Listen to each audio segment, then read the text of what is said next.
All right, guys, we are back for more ecology information. We're going to learn today about the biogeochemical cycles. So, we are looking at Georgia Standard of Excellence SB5, which still has us looking at the interdependence of all organisms on one another and on their environment.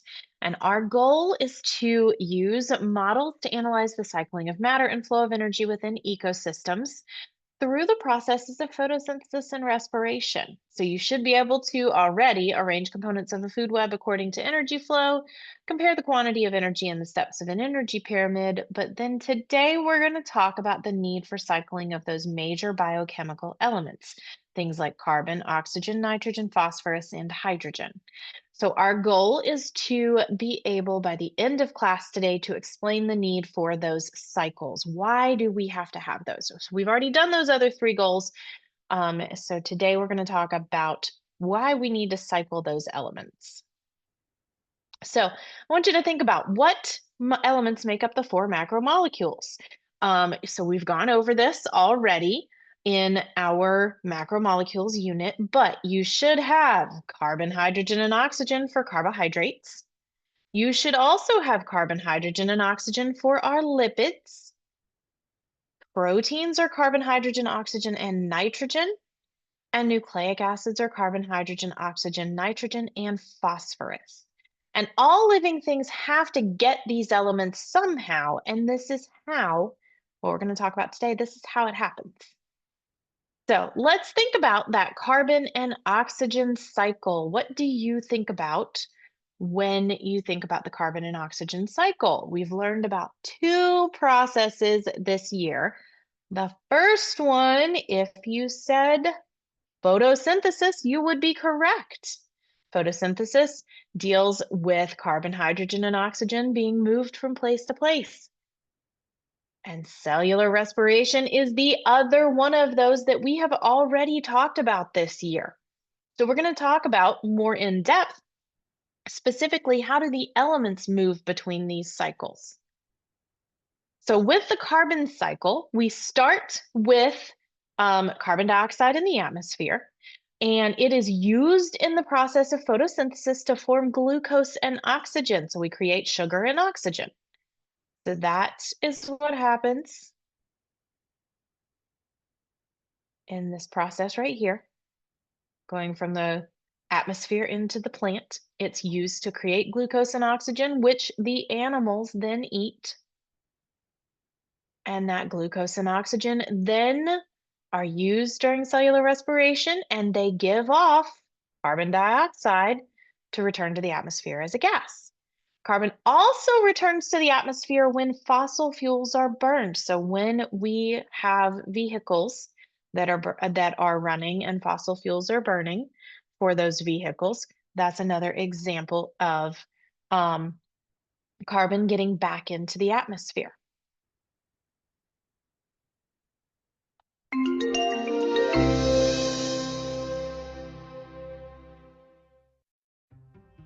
Every breath you take connects you to one of Earth's most important cycles, the carbon dioxide-oxygen cycle.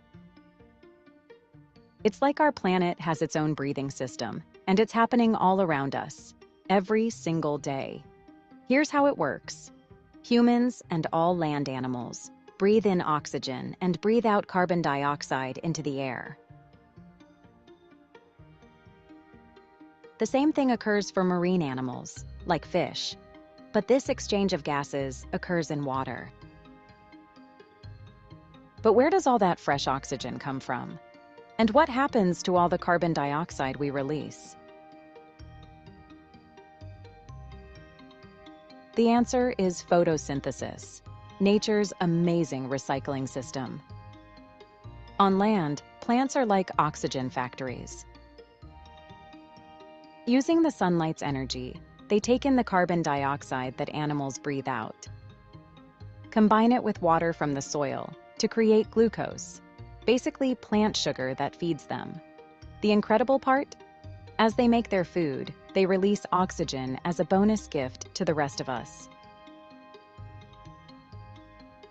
But here's what might surprise you. Most of our oxygen doesn't actually come from forests or land plants. It comes from the ocean. Tiny plant-like organisms, called phytoplankton, float throughout our oceans by the billions. They're so small, you need a microscope to see them, but they're photosynthesis superstars. These microscopic ocean plants work the same way as land plants, using the energy of sunlight and taking in carbon dioxide and water from their surroundings to make food and pumping out oxygen in the process. And because there are so many of them covering our vast oceans, phytoplankton produce about half of all the oxygen on Earth. This creates a perfect cycle. Animals use oxygen and produce carbon dioxide. Plants and phytoplankton use that carbon dioxide and produce oxygen. It's been working this way for millions of years, keeping our atmosphere balanced and our air clean to breathe.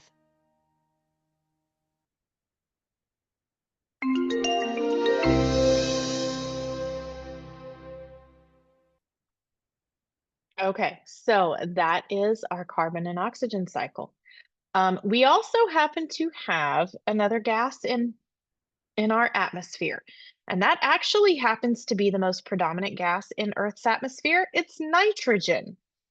So, nitrogen, you may remember learning about in environmental science that the nitrogen found in the atmosphere is unusable for organisms on Earth. It actually has to go through a whole process of nitrogen fixation.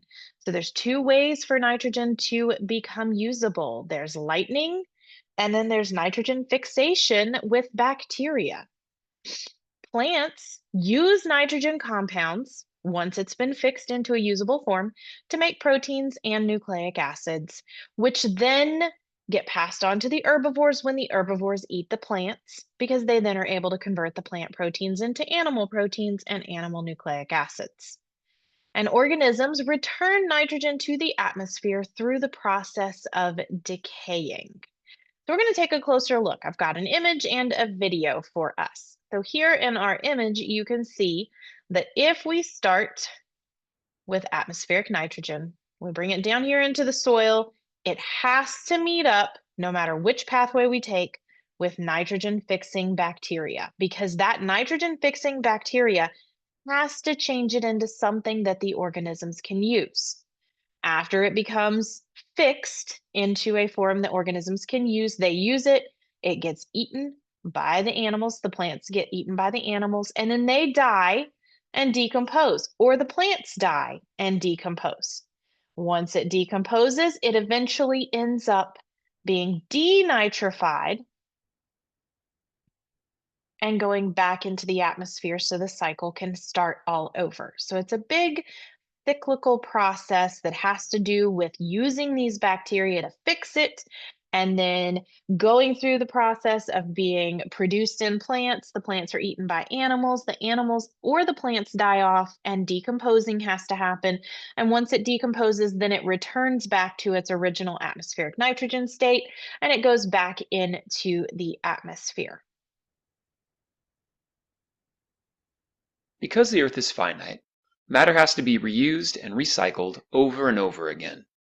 So the atoms that are in you were once in the air, in soil, in water, and in rocks.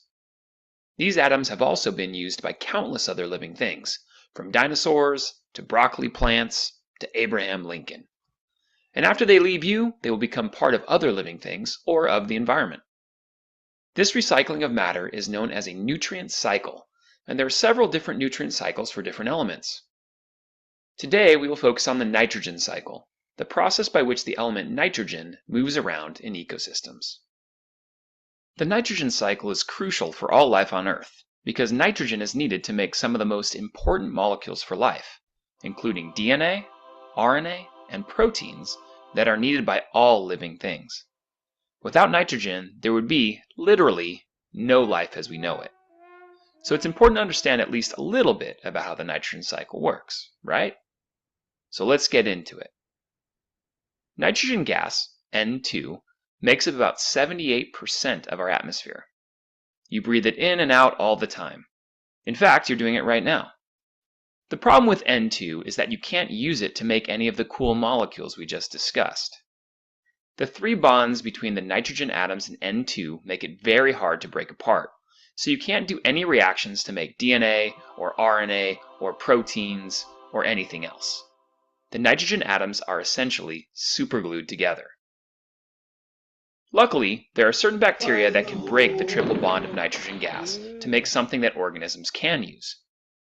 These bacteria are called nitrogen-fixing bacteria, and they are found in the soil and in root nodules of certain plants known as legumes, as well as a few other places. These nitrogen-fixing bacteria break nitrogen gas apart and add hydrogen atoms to it to form ammonia, NH3, or ammonium, NH4+. We can fix it. Yes, we can. What's the matter with you? You put another H on there. It's ammonia. It's basically the same. It's just ionized. This process moves nitrogen from the air to the soil and is called nitrogen fixation because the nitrogen in the air is getting fixed so that other living things can use it. Ammonia can be taken up by plants and used to make important biological molecules like DNA and proteins, etc. This process of uptake and production of biological molecules is called assimilation. But not all of the ammonia produced by nitrogen fixation gets assimilated into plants. Too much ammonia can be toxic, and sometimes plants prefer to assimilate other nitrogen compounds called nitrates. Our next step is the conversion of ammonia into nitrates, a process called nitrification. Hey, we already fixed it. Discerning plants prefer nitrates. Nitrification is done by nitrifying bacteria. These bacteria oxidize, or add oxygen, to ammonia in chemical reactions that first convert the ammonia to nitrite, NO2-, and then to nitrate, NO3-. Because oxygen is needed for these reactions, nitrification happens best in soils that are well aerated. Like ammonia, nitrate is a plant fertilizer because it can be assimilated and used to make key biomolecules, DNA, RNA, proteins, etc. Once nitrogen is inside of plants and used to build our sweet biomolecules, it can pass to other living things through food webs.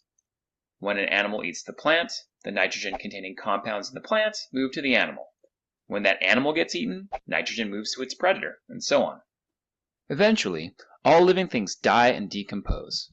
This returns the nitrogen back to the soil as ammonia in a process called ammonification. This ammonia can now be used again by plants, or converted to nitrates by nitrification. And so, nitrogen gets cycled around and around, over and over again.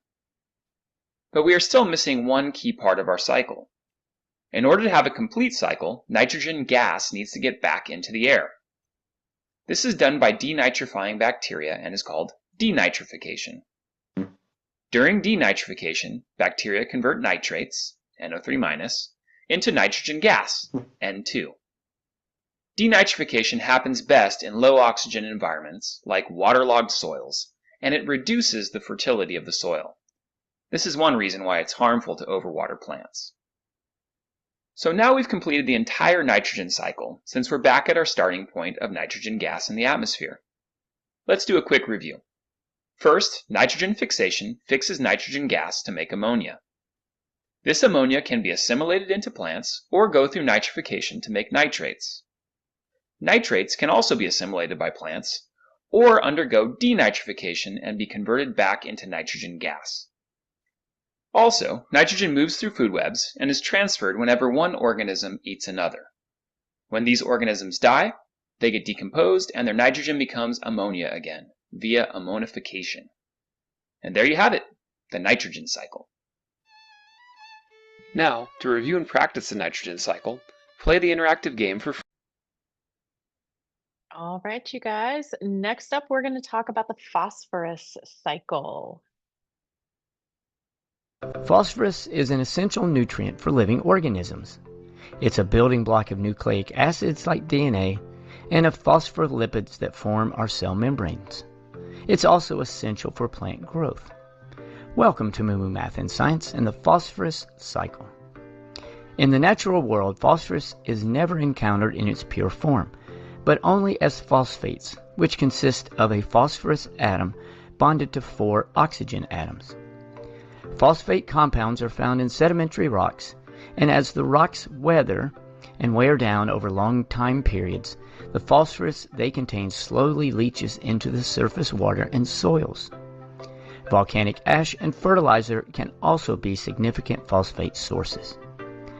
Phosphate compounds in the soil can be taken up by plants and, from there, transferred to animals that eat the plants. When plants and animals excrete waste or die, phosphates may be taken up by detritivores, an example is a worm, or returned to the soil.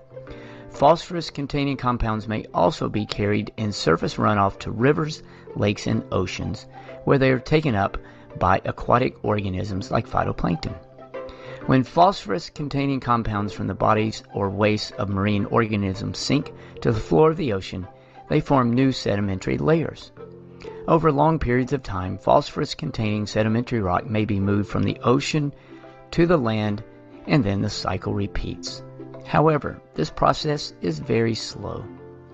Phosphorus can be a limiting factor for an ecosystem. Most fertilizers contain phosphorus, which may be carried to aquatic ecosystems in surface runoff. Fertilizer carried in runoff may cause excessive growth of algae or microbes that were previously limited by the phosphorus. This phenomena is called eutrophication. So why is eutrophication harmful?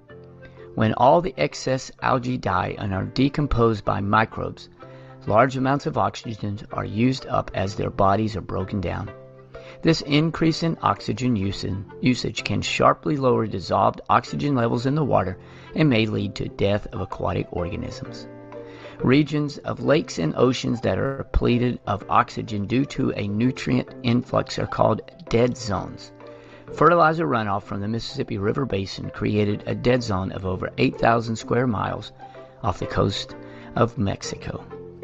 Thanks for watching, and remember, kindness multiplies kindness. Be kind to someone today. All right, guys. So the last cycle we're going to talk about is the hydrogen cycle, and we're going to talk about hydrogen and how it moves in terms of the water cycle. So the hydrogen cycle consists of hydrogen exchanges between biotic and abiotic sources. And remember, we said biotic is living, abiotic is non-living. And it also has to do with sinks of hydrogen-containing compounds. So I want you to think about what might be an example of a hydrogen-containing compound. One of the biggest ones is water. So that's why we talk about it in terms of the water cycle often. Hydrogen happens to be the most abundant element in the universe. And this process, transpiration, is just when water is released as water vapor through the stomata in plant leaves. So that's a term you want to know. So let me go ahead and get our video. Welcome to Moo Moo Math and Science. In this video, we will learn about the water cycle. The water we use today has been around for a long, long time. That is because water can recycle itself in the water cycle, which is also called the hydrologic cycle. Let's start this cycle with the evaporation of water from the surface of the ocean. As this moist air is lifted, it cools and water vapor condenses. It may form clouds. In fact, clouds are made up of tiny water droplets and ice crystals that are so small they can float in the air. This moisture in the atmosphere may be transported around the globe until it returns to the surface as precipitation. Precipitation may take the form of rain, snow, sleet, or hail. Now, once this water reaches the ground, one or two processes may occur. Some of the water may evaporate back into the atmosphere, or the water may penetrate the surface and become groundwater. The groundwater may take several different paths. The groundwater may seep in its way into the oceans, river, or streams. Or it may go into an aquifer, which is a body of saturated rock through which water can easily move. or it may be released back into the atmosphere through transpiration. Transpiration occurs when leaves from trees and other vegetation give off water vapor through pores in their leaves. Some water on the Earth's surface is not absorbed by plants or become groundwater, and it becomes surface runoff. This runoff may empty into lakes, rivers, and streams, and then is carried back to the ocean where the cycle may begin. So there we go, the basics of the water cycle. Thanks for watching, and Moo Moo Math uploads. All right, guys. That's everything I have for you on biogeochemical cycles. We'll pick up with more of our ecology conversation tomorrow. I hope you guys have a great day.